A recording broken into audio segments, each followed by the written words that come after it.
I believe in business being wildly simple, okay? Like simple, simple, simple. We don't overcomplicate things around here. You can start from any moment in time.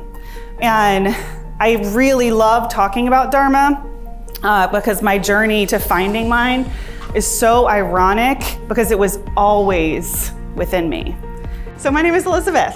I'm a business coach. What I'm really passionate about is helping people do what they love and make a living doing it and build powerful communities around their brand so that they get marketing like I just showed you.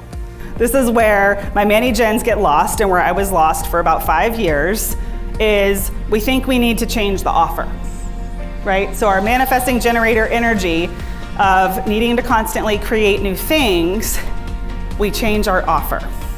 And you can't actually build a sales machine, which I'll talk about in a minute, if you're constantly changing your offer. Essentially, was ready to let go of photography to do what I'm doing now. There was part of me that's like, wait, but I was like well known in the area, I was in magazines, like all these things.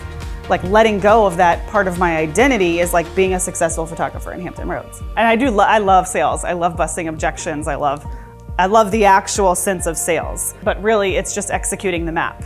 Because when you execute the map, the sales will be the result. If your customer service and your experience is so good, people would be crazy not to come back. That's what we want to work for.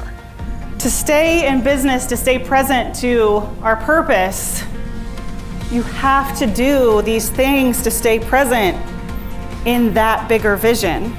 Because the bigger vision is going to be what drives you to do the daily mundane, right?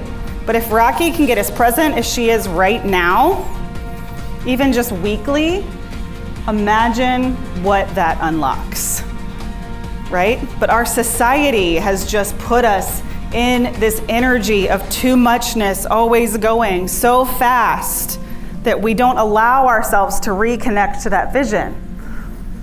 And I love marketing, but I will tell you right now, 90% of you in the room do not have a marketing problem. It is a get present to your vision and your purpose on a regular basis problem, right? What drives you? You are here for a reason.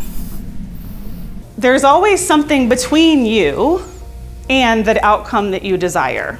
The amount of projects and investments and things that we could look at over the course of the last 10 to 15 years, that we can say worked or didn't work.